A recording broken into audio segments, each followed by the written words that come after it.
15-16 వచనాలు ఒకసారి మనం చదువుదాం. పూర్వం నుండి దుష్టులు అనుసరించిన మార్గమును ఆ నీవు అనుసరించేదవా? నీవు వాళ్ళు అనుసరించినట్లుగా ఈ లోకంలో దుష్టుల వలె నువ్వు బ్రతుకుతావా? వారు అకాలముగా ఒక నిమిషంలో నిర్మూలమైరి. వారు ఒక్క నిమిషంలోనే నిర్మూలమైపోతారు. వారు ఎక్కువ రోజులు ఈ భూమి మీద ఉండరండి. దుర్మార్గంగా ఉండేవాడు ఎప్పటికైనా అకాలంలోనే చనిపోతాడట. అందుకే ఎన్నిసార్లు గద్దించినను లోబడని వాడు హఠాత్తుగా మరణిస్తాడు. ఒక దుర్మార్గుడు ఎందుకు మరణిస్తున్నాడంటే వాని క్రియలను బట్టి, వాని సాక్ష్యాన్ని బట్టి, వారి పద్ధతులను బట్టి అకాల మరణానికి మరణ దూతకు దేవుడు అప్పగిస్తాడు. ఏదో రోగం వచ్చి హాస్పిటల్లో పడి నెలల తరబడి చచ్చిపోతే ఒక నీతిమంతుని స్థాయిలోనే ఉంచుతాడు. కానీ సడన్గా అకాల మరణిస్తే పరిస్థితి ఏంటి? వారే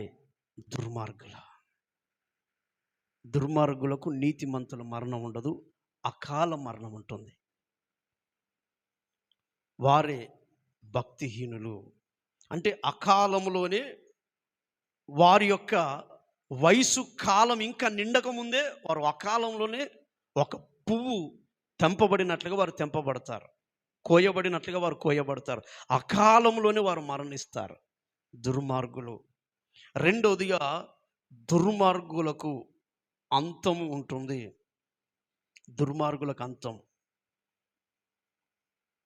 దుర్మార్గులకు ఒకటి అకాల మరణం, రెండోదిగా దుర్మార్గులకు అంతం. కీర్తనలు 37వ అధ్యాయం 37-28 చూడండి. ఏలయనగా యెహోవా న్యాయమును ప్రేమించువాడు ఆయన తన భక్తులను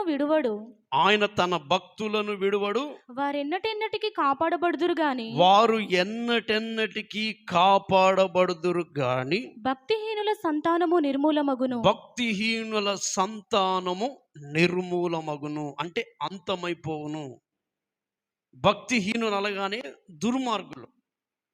ఇంకొక మాట మనం చదివితే కింద 34వ వచనం కూడా మనం ఒకసారి చదువుదాం. యెహోవా కొరకు కనిపెట్టుకొని ఉండుము, ఆయన మార్గమును అనుసరించుము. భూమిని స్వతంత్రించుకొనున్నట్లు ఆయన నిన్ను హెచ్చించును. భక్తిహీనులు నిర్మూలము కాగా నీవు చూచెదవు. అయితే భక్తిహీనుడు